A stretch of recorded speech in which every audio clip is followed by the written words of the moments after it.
Buenas noches y bienvenidos a Signo Pesos, la economía al alcance de su pantalla. Estos son los temas claves de hoy. El desempleo sigue en niveles elevados, aunque la desocupación del 15,1% registrada en abril anterior es mucho menor a la de abril del año pasado, significa un repunte frente a las cifras registradas en marzo. Analizaremos los detalles con Iván Jaramillo del Observatorio Laboral de la Universidad del Rosario.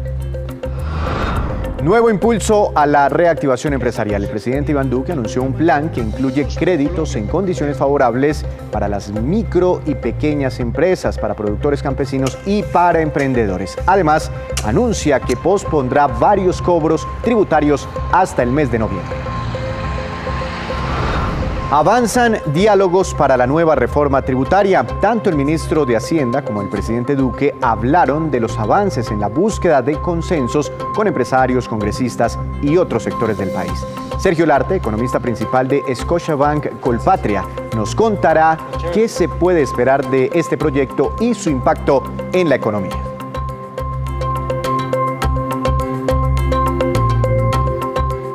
Comenzamos esta emisión hablando del informe del mercado laboral colombiano revelado hoy por el DANE. Para ver las cifras y para entender los detalles, le doy la bienvenida al doctor Iván Jaramillo, director del Observatorio Laboral de la Universidad del Rosario. Doctor Jaramillo, buenas noches. Gracias por estar aquí en Signo Pesos. ¿Cómo ha estado? Buenas noches, Víctor. Un saludo muy especial para ti y para todos los televidentes hasta ahora. Doctor Jaramillo, la cifra de ocupados, es decir, personas con trabajo, independientemente de si tienen trabajos formales o informales, supera en abril los 20 millones, es decir, más de 20 millones de personas con un trabajo en Colombia. Pero cuando nos comparamos con abril del año pasado, esa cifra aumenta en cerca de 4 millones, es decir, más o menos 4 millones de colombianos han recuperado sus puestos de trabajo. ¿Esto significa una gran recuperación frente a todo lo que perdimos en un primer momento cuando llega la pandemia al país? Claro, Víctor, es muy interesante hacer el análisis de abril de 2021 en contraste con abril de 2020. Abril de 2020 estábamos justamente afianzando las primeras medidas de confinamiento y pues obviamente la empleabilidad sufrió un fuerte golpe. Abril de 2021 estábamos en pleno proceso de reactivación económica, etcétera, crecimiento económico del 1,1%, luego hay un impulso a los niveles de ocupación. No es que la gente esté recuperando los empleos que perdió, sino que si se analizan las cifras desagregadas, se encuentra que hay un crecimiento en la informalidad del 2,7%, es muy alto. Luego hay una fuerte presión de la recuperación de los niveles de ocupación, más de que de empleabilidad, en el mes de abril de 2021, que falta ver cómo reaccionan con las protestas y el problema social que hemos evidenciado en el mes de mayo. Ya le voy a preguntar por mayo, pero esto lo que quiere decir es que muchos de esos 4 millones de colombianos recuperaron no necesariamente su anterior empleo, sino que están recuperando opciones o digamos oportunidades laborales en el mercado informal.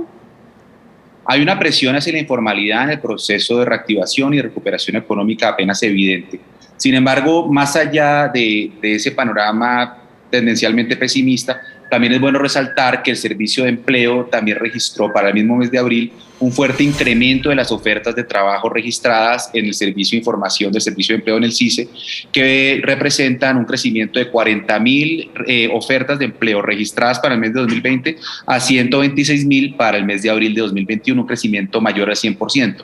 Luego sí hay una correlación de recuperación de puestos, pero hay una fuerte presión hacia la informalidad porque la gente en el proceso de recuperación necesita recuperar espacios de acceso a bienes y servicios vitales, no necesariamente transitando rutas de formalidad laboral. Hay que prestar especial atención a que la recuperación transite estándares de trabajo decente y no informalidad, que justamente incumple la promesa del artículo 25 de la Constitución Política. Claro. ¿Usted tiene de pronto el dato de cuántas personas estaban ocupadas en Colombia antes de que llegara la pandemia? O si tiene de pronto alguna aproximación de cuánto empleo todavía, independientemente de que sea formal o informal, cuánto nos queda por recuperar para volver a niveles prepandemia? Sí, los niveles prepandemia eran ya preocupantes para el sistema laboral colombiano por la prevalencia de la informalidad y por los niveles de desempleo que previo a la pandemia superaban en el 12,5 ostensiblemente el promedio regional, que era del 7,8. Justamente la meta del cuatrenio de este gobierno era cerrar en 7,8 para alinear el país con el contexto de América Latina y el Caribe. Normalmente las cifras oscilaban entre 22 millones y 23 millones de ocupados. Como se advirtió en el inicio de esta nota, estamos en 20 millones, todavía falta mucho en la recuperación y habrá que esperar y confiar en que el equilibrio de las políticas sanitarias y económicas permita los niveles de recuperación en materia de empleabilidad de la mano de la reactivación económica. Faltarían entonces entre 1,5 y cerca de 2 millones de empleos para volver a niveles prepandemia. ¿Y en cuáles sectores se han generado más puestos de trabajo o cuáles sectores aportaron más a esa recuperación en el número de ocupados? Sí, justamente todas las cifras coinciden en que justamente construcción, servicios, todo el tema de salud ha empezado a jalonar en la ocupación más que el empleo. Entonces, justamente hay que focalizar justamente toda la estrategia en los sectores más rezagados que justamente puedan permitir que el crecimiento económico refleje cifras de ocupación suficientemente confiables en el tránsito a la reactivación y la recuperación de los indicadores prepandemia que no eran justamente los más idóneos para el sistema laboral colombiano. Hay tres grandes datos cuando miramos el mercado laboral. Este de ocupados, que acabamos de analizar, el otro es el de desocupados o desempleados, que si no estoy mal quedó en 3.600.000 en abril. Y la otra cifra que me llama mucho la atención es la cifra de inactivos, que son varios millones de personas. Además dice el DANE que esta cifra decreció en más de 2 o 3 millones de personas. ¿Cómo analizar ese fenómeno? Es muy interesante esa pregunta, Víctor, para que todos los televidentes puedan entender fácilmente de lo que estamos hablando. Inactivos son aquellos que en la encuesta de hogares responden que no están buscando empleo, que no tienen la intención, porque por el confinamiento hubo un fuerte crecimiento de este grupo poblacional, sobre todo en clave femenina. Sobre todo si uno revisa desglosadamente las cifras, encuentra, Víctor, que hay una fuerte presión en los oficios del hogar, en el crecimiento de la inactividad femenina. Esto significa que en el confinamiento, por nuestro patrón cultural machista, muchas mujeres o dejaron de buscar empleo o simplemente al ver que eran rechazadas convergentemente, decidieron quedarse en la casa en el confinamiento atendiendo labores de cuidado que van impidiendo y van desaprovechando esa oportunidad de la contribución a la productividad nacional de este grupo poblacional. Por eso es tan importante poner el acento en la recuperación de los niveles de empleabilidad en clave de formalidad y ojalá recuperación también de esas inactivos e inactivas para recuperarlos para el sistema de trabajo formal del país. ¿Y cómo quedó, ya que usted menciona mujeres, cómo quedó la brecha de género en estas cifras del mercado laboral de abril? ¿Sigue siendo muy grande? Es decir, tasas de desempleo más bajas para los hombres que para las mujeres. Y también no sé si tiene algún registro de cómo quedó la tasa de desempleo para los jóvenes. Sí, sigue hablando para los jóvenes, sigue siendo el 23,1%, muy por encima del promedio nacional y tiene un crecimiento frente al año pasado que refleja justamente pues gran parte de la problemática que tenemos social del país y lo que hemos vivido en materia de demandas durante el mes de mayo. En mujeres sigue habiendo una brecha ocupacional y salarial del 22%, cuya inversión en periodos de confinamiento, con cierre de escuelas, etcétera, resulta cada vez más compleja. La tasa de desempleo fue, ya cuando miramos la tasa, ¿no?, porcentual de desempleo en Colombia fue el 15,1 en el mes de abril, que si miramos y nos comparamos contra abril del año pasado, por lo que usted dice, pleno confinamiento estricto de la economía, pues caemos mucho porque en ese momento estaba casi en el 20%, un registro casi histórico. Pero cuando miramos marzo de este año, teníamos un desempleo un poco más bajo, del 14,2%. ¿Cómo interpretar eso? Es que marzo es un mes especial también porque marzo hay que recordar que hay que dividirlo en dos, ¿no? El confinamiento en Colombia empezó el 17 de marzo de 2020, justamente allí empezamos a tomar esas políticas, luego el análisis era muy complejo en saber qué sí respondía a la pandemia y qué no, y traíamos un nivel histórico del año 20 de enero y febrero preocupante por encima del promedio regional. Entonces justamente ese mes es especial porque absorbió todo el choque de la política inicial de confinamiento y por eso se explican esos resultados que lo dejan uno perplejo, pero en abril ya tenemos mayor claridad de lo que está pasando y de la importancia del proceso confiable y sostenido de vacunación, de reactivación, que va a ser justamente el determinante de la recuperación de los niveles de empleo y obviamente volver a apuntar a las metas de alineación con el promedio de América Latina y el Caribe para el país. Con la reapertura, y esta es mi última pregunta, la reapertura de la que ya se está hablando en las principales ciudades, en el país, en fin, ¿usted cree que podremos recuperar lo que teníamos o se necesitaría alguna reforma, algún tipo de impulso adicional para no solo mejorar la calidad de empleo, sino para volver a las cifras por lo menos que teníamos antes de la pandemia? Yo no tengo duda que hay que focalizar todos los esfuerzos en grupos especialmente vulnerables que han profundizado esas vulnerabilidades en la pandemia. Me refiero específicamente a mujeres, personas con discapacidad y jóvenes que han tenido especiales dificultades de inserción al sistema laboral. No tengo duda que hay que poner el acento en la recuperación del trabajo en condiciones dignas y justas que promete la Constitución y no en la recuperación de los niveles de ocupación.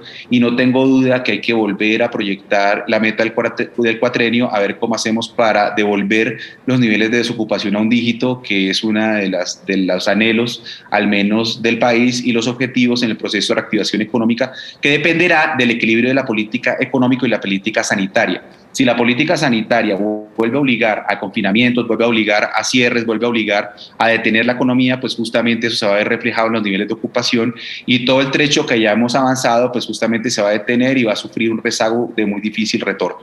Doctor Jaramillo, muchas gracias por ayudarnos a entender todas estas cifras del mercado laboral. Que tenga una feliz noche. Una feliz noche para ti, Víctor, para todos los televidentes.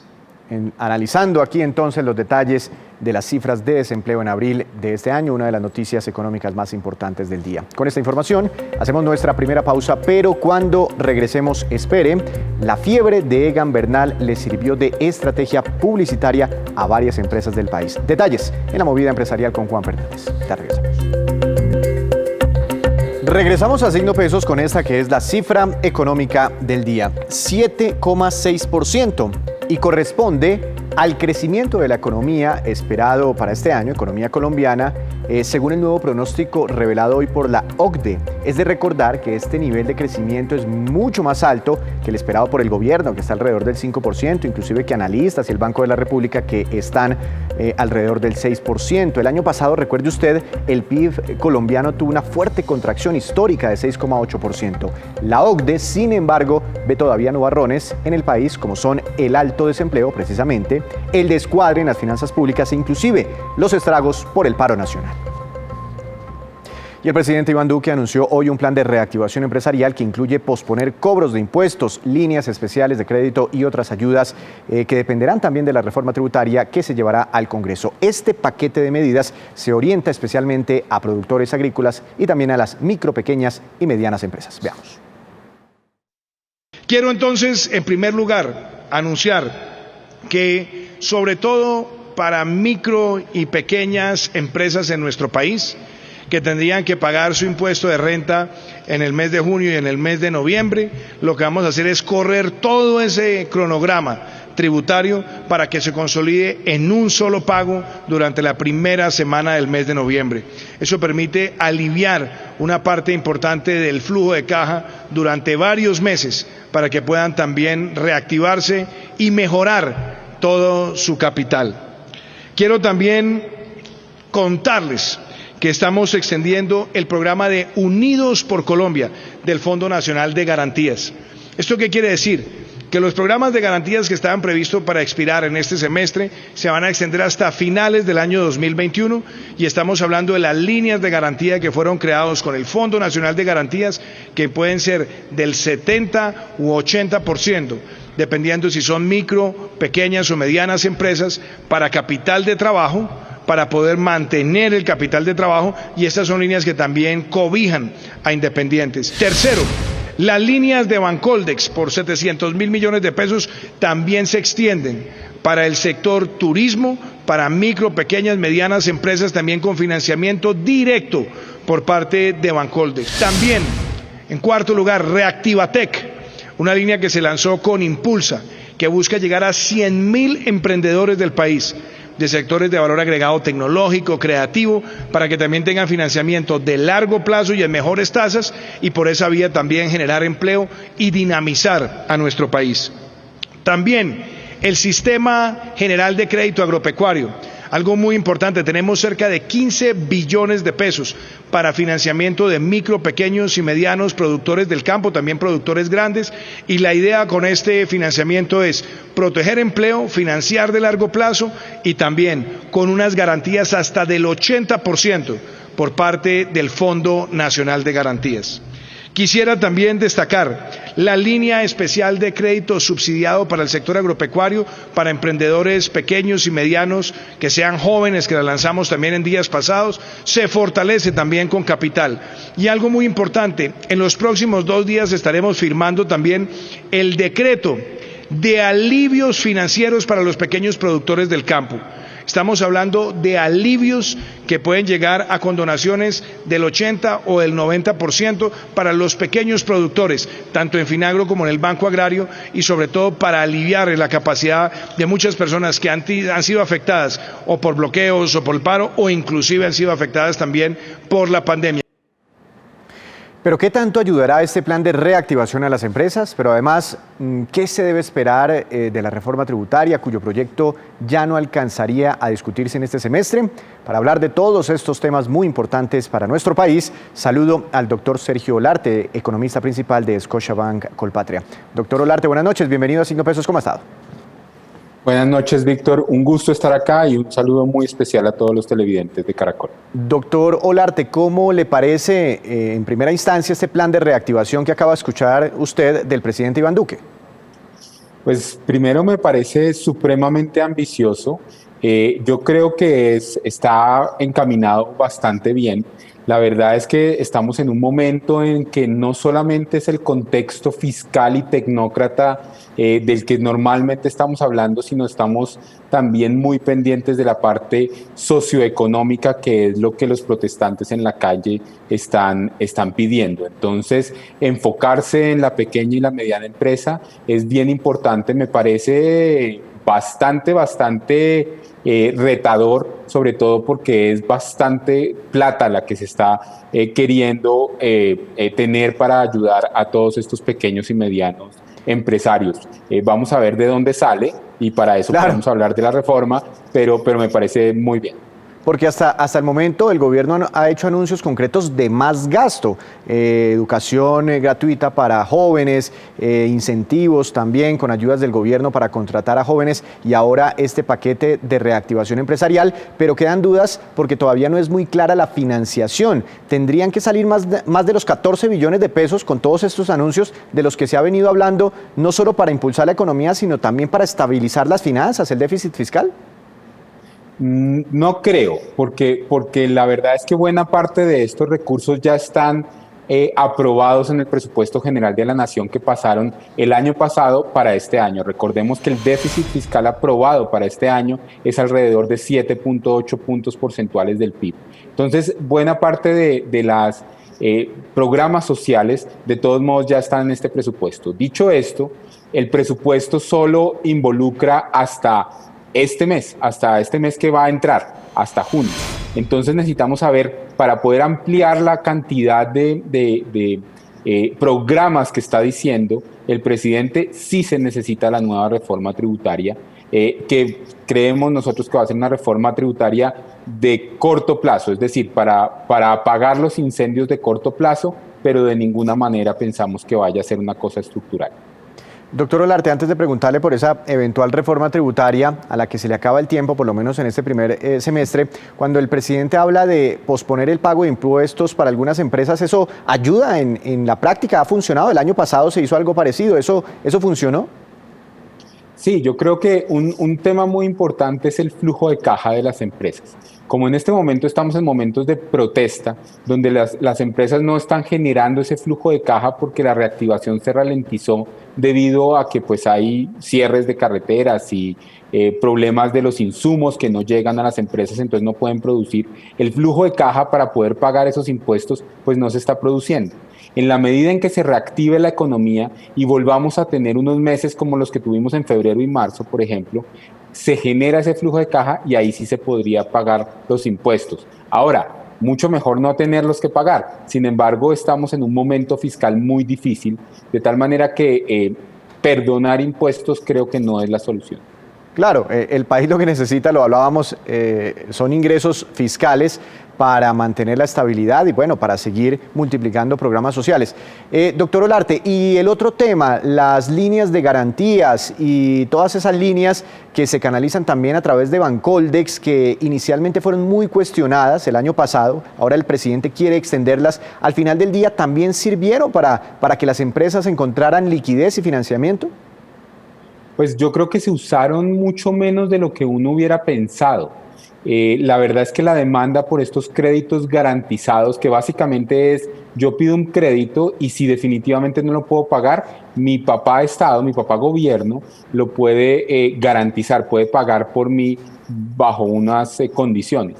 Eso no se utilizó tanto, pero yo creo que en este momento que ya estamos viendo la reactivación económica puede ser una buena opción y no necesariamente es mayor gasto, es el crédito garantizado, de tal manera que yo le doy un crédito blando directamente al pequeño empresario o al mediano empresario y con la tranquilidad de que puede recuperar su flujo de caja con algo de holgura, que si no puede pagar en algún momento, pues yo garantizo de alguna manera como gobierno ese Estado. Entonces es un gasto potencial que si todo sale bien, de hecho no va a aparecer, porque esas personas van a poder pagar su crédito porque se reactiva la economía.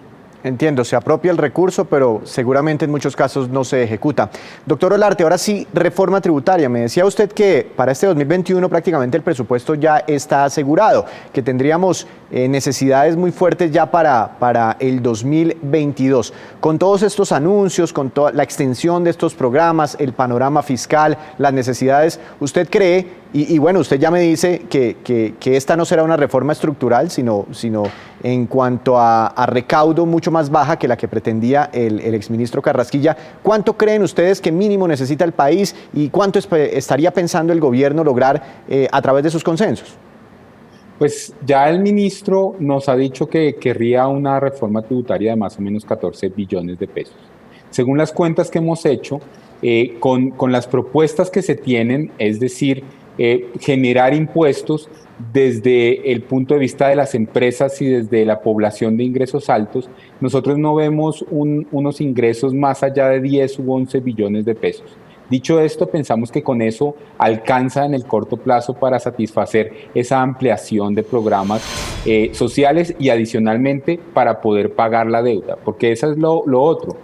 A uno le pueden seguir prestando siempre y cuando vaya pagando la deuda que se va venciendo. Entonces es muy importante mandar la señal que sí se va a pagar la deuda. Con 10 u 11 billones de pesos, nosotros pensamos que en el corto plazo estamos bien. ¿Y qué sería lo mínimo que tendría que recaudar Colombia para que las otras dos calificadoras no nos bajen el grado de inversión? Pues mire, yo creo que en este momento ya no es exactamente el cuánto, sino el cómo y hacia dónde se van a cobrar los nuevos impuestos.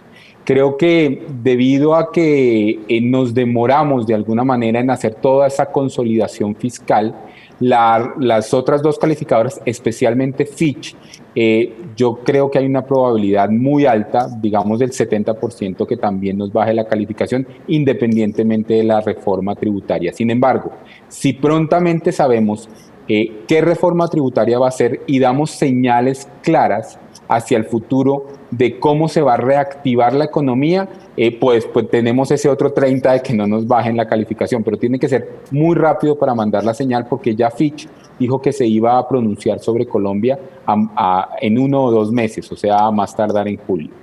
Claro, esa sería el próximo movimiento, riesgo de perder el grado de inversión. Doctor Olarte, ¿y dejar esa reforma tributaria para su aprobación ya en el segundo semestre no sería un gran riesgo, teniendo en cuenta pues todas estas advertencias de los mercados, pero más teniendo en cuenta que se aproximan, estarían cada vez más cerca las elecciones y en un ambiente electoral, pues ¿qué reforma podría ser aprobada? Pues es una excelente pregunta, Víctor. Yo creo que lo que pasa es que no tenemos el tiempo. Ya las plenarias o esta parte del trabajo del Congreso esta legislatura ya está por acabarse y pasar una reforma tributaria en 30 días es muy complicado. Entonces lo que yo siento es que lo que se tiene que hacer es generar el texto de la reforma tributaria muy rápido, una reforma tributaria corta, muy fácil de entender para que la comunicación sea directa, se generen los consensos, se cree por lo menos el primer debate en esta legislatura y pasarla prontamente en la segunda legislatura ya con los consensos hechos, que no haya mucho espacio para estar negociando. Y ya nos dijeron los empresarios que quieren poner la plata porque sabemos que la necesitan. Entonces, aprovechar eso me parece que es muy importante. Doctor Olarte, muchas gracias por esta explicación. Que tenga una feliz noche. Víctor, muchas gracias por la invitación. Una feliz noche para todos. El panorama entonces de los gastos, de los ingresos de la nación, la importancia de una nueva reforma tributaria, según algunos especialistas. Con estos datos, con esta entrevista, hacemos otra breve pausa, pero ya les contaremos que ofrecen apoyo para inmigrantes venezolanos que tengan una vocación para emprender un negocio aquí en Colombia. En minutos, los detalles.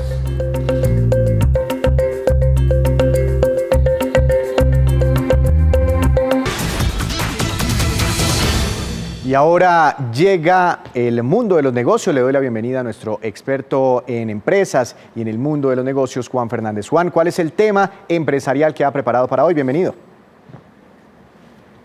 Víctor, buenas noches. Hoy le voy a hablar de ciclismo y publicidad. Ayer con todo este tema del triunfo de Egan Bernal en el Giro de Italia se vio la cantidad de marcas que están detrás de él y aún más, que es donde quisiera enfocarme con la rapidez con la que las empresas se mueven aprovechando esos instantes que significan para ellas en términos de mercadeo y publicidad y que pues también se traducen en negocios. Primer caso, lo que hizo Productos Ramo con sus líneas de ponqués infantiles, esa línea llamada Gansito que lanzaron por allá en 1986 y fue el primer ponqué en Colombia relleno de mermelada de fruta y crema y seguro vio con la rapidez con la que Ramo se movió y le puso una E al empaque del producto para llamarlo momentáneamente Gansito y también ponerle un casco de bicicleta y camiseta rosada al muñeco, al personaje, al ganso que tiene de imagen la marca y fíjese que es una salida rápida y de impacto que impulsa la marca y también pone a hablar de ella, como pues lo estamos haciendo evidentemente, y pasa también a la estrategia de esa cercanía que tiene Ramo con el ciclismo, que al final fue el vehículo para llevar los productos de la compañía al paso a los consumidores en 1975, y de aquí ya habíamos hablado de este tema. Rafael Molano, su fundador, implementó un sistema de distribución para sus ponqués en triciclos, era un sistema puerta a puerta que hoy sigue vigente. La anécdota dice que al no ser el sistema atractivo para los vendedores, contrató a Rafael Antonio Niño, un ciclista de la época, para que se tomara una foto en un triciclo y enviara el mensaje de que al tiempo que se trabajaba se podía hacer ejercicio, y esa es la vinculación pues, de la empresa con el ciclismo. Muy creativos, Juan, los de Gansito. ¿Pero qué otras empresas activaron sus estrategias con el triunfo de Egan Bernal?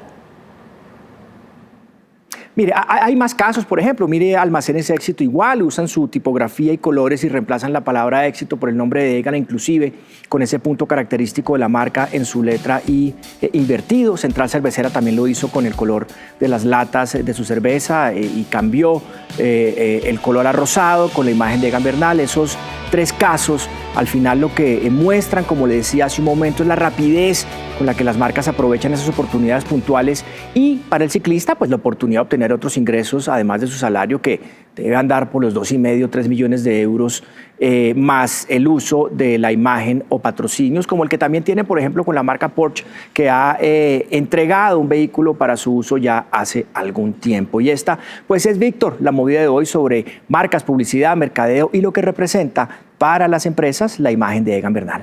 Gracias, Juan. Lo esperamos mañana con más movidas empresariales. Ahora vamos con estos que son los indicadores económicos que usted debe conocer antes de irse a dormir. El dólar permaneció estable frente a la tasa representativa del mercado del pasado viernes, pero en la negociación Next Day tuvo una leve caída hasta los 3.708 pesos.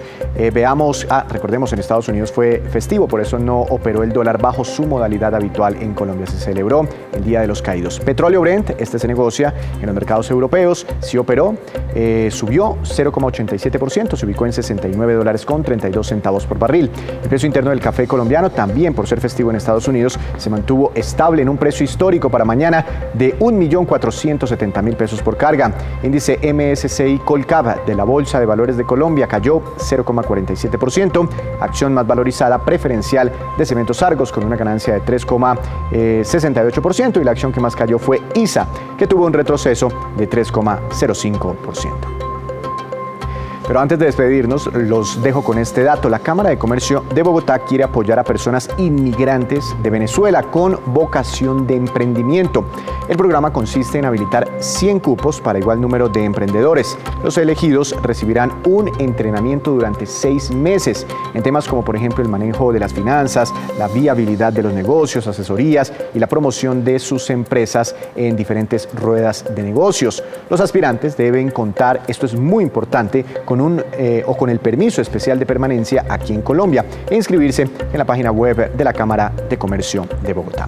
Así terminamos por hoy, pero los esperamos mañana con una nueva emisión y con toda la información económica que usted necesita saber. Esto es Signo Pesos, la economía al alcance de su pantalla. Que tenga una feliz noche.